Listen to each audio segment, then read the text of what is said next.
आज के समय दुनिया में पाप बढ़ता जा रहा है। प्रतिदिन ऐसी घटनाएं सुनने को मिल रही हैं जिससे मानवता भी शर्मसार हो रही है। अनेकों लोग लोभ, लालच व वासना के शिकार हो गए हैं। भाई भाई में धन व जमीन को लेकर विवाद हो रहे हैं। स्त्रियां अपने पतियों को धोखा देकर प्रेमी के साथ जा रही है।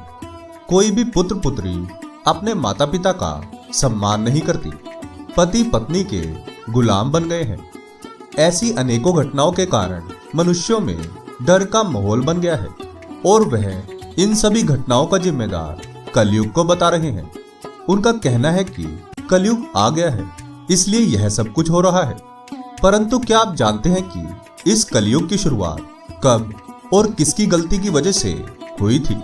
यदि नहीं तो वीडियो को अंत तक अवश्य देखिए, क्योंकि इस वीडियो में हम आपको बताने वाले हैं कलयुग की शुरुआत किस एक गलती के कारण हुई थी।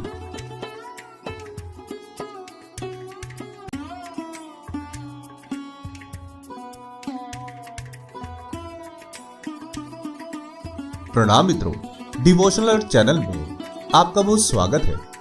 यदि आपने अभी तक हमारे चैनल को सब्सक्राइब नहीं किया तो जल्दी से कर लें और वीडियो को लाइक करना ना भूलें।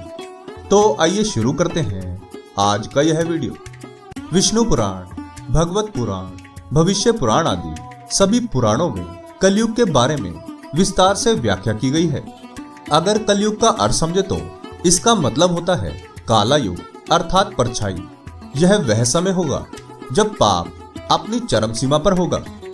इसकी शुरुआत कैसे हुई, इसको लेकर एक बहुत ही रोचक कथा है, जिसके अनुसार महाभारत युद्ध की समाप्ति के पश्चात पांडवों ने करीब 36 वर्षों तक शासन किया। श्री कृष्ण के अपने परम धाम जाने के पश्चात पांडवों ने भी स्वर्ग की यात्रा करने का निर्णय लिया और अभिमन्यु के पुत्र परीक्षित को राजा बनाकर स्वर्ग की यात्रा पर चले गए। राजा परीक्षित ने अनेकों वर्षों तक शासन किया। उनके शासन में कोई भी पाप व अधर्म नहीं होता था। इससे देवता बहुत चिंतित हुए, क्योंकि यदि सब स्वर्ग में जाने लगेंगे तो प्रकृति का संतुलन बिगड़ जाएगा। इसलिए देवताओं ने कलयुग को धरती पर भेजा। कलयुग धरती पर आया। उसी समय धर्म रूपी बैल और गाय रूपी पृथ्वी नदी किनारे बैठकर बात कर रहे थे। तभी कलयुग के प्रभाव से उनको प्रताड़ना मिलने लगी। राजा परीक्षित उसी समय जंगल में शिकार करने के लिए आए थे। अपने शासन में गाय पर अत्याचार होते देखकर राजा परीक्षित बहुत क्रोधित हुए और बोले, इसके पीछे जो भी है मेरे सामने है। यदि सामने नहीं आया तो मैं उसका संपूर्ण विनाश कर दूंगा। डरकर कलयुग सामने आ गया। अपने धनुष पर बाण रखते हुए राजा परीक्षित ने कलयुग से कहा, दुष्ट पापी, तू कौन है? इन निर्दोष गाय तथा बैल को क्यों सता रहा है? तू महान अपराधी है। तेरा अपराध क्षमा योग्य नहीं है। तेरा वध निश्चित है।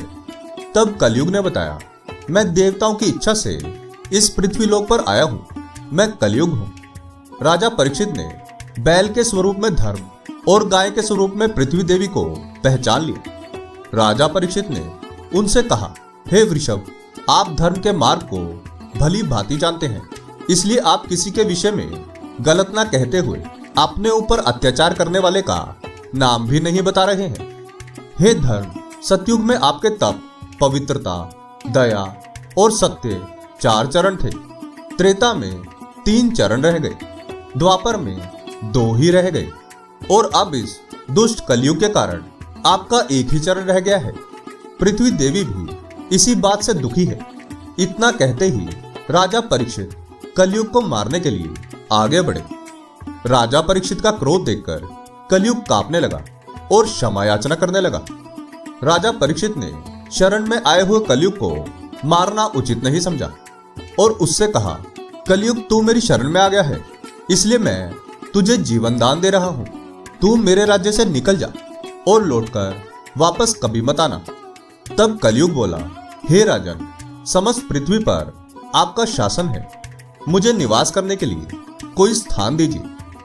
तब राजा परीक्षित ने कलयुग को झूठ, मद्यपान, पर स्त्री गमन और हिंसा इन 4 स्थानों पर रहने की जगह दी। तब कलयुग बोला, हे राजन, ये 4 स्थान मेरे रहने के लिए अपर्याप्त हैं, मुझे अन्य जगह भी प्रदान कीजिए। तब राजा परीक्षित ने उसे 5वां स्थान स्वर्ण दिया।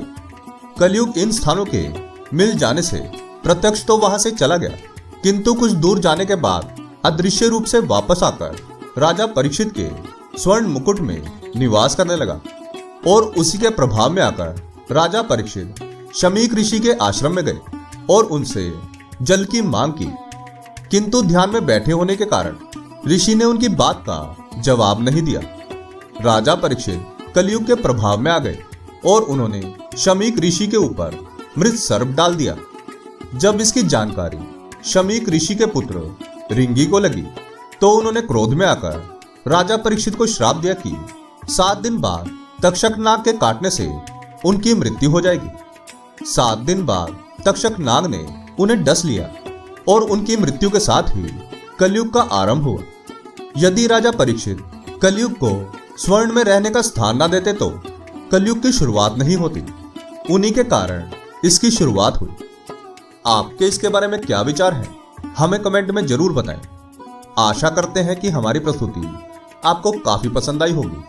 आपसे अनुरोध है कि आप इस वीडियो को ज्यादा से ज्यादा लोगों तक पहुंचाने के लिए लाइक, शेयर और सब्सक्राइब करें। धन्यवाद।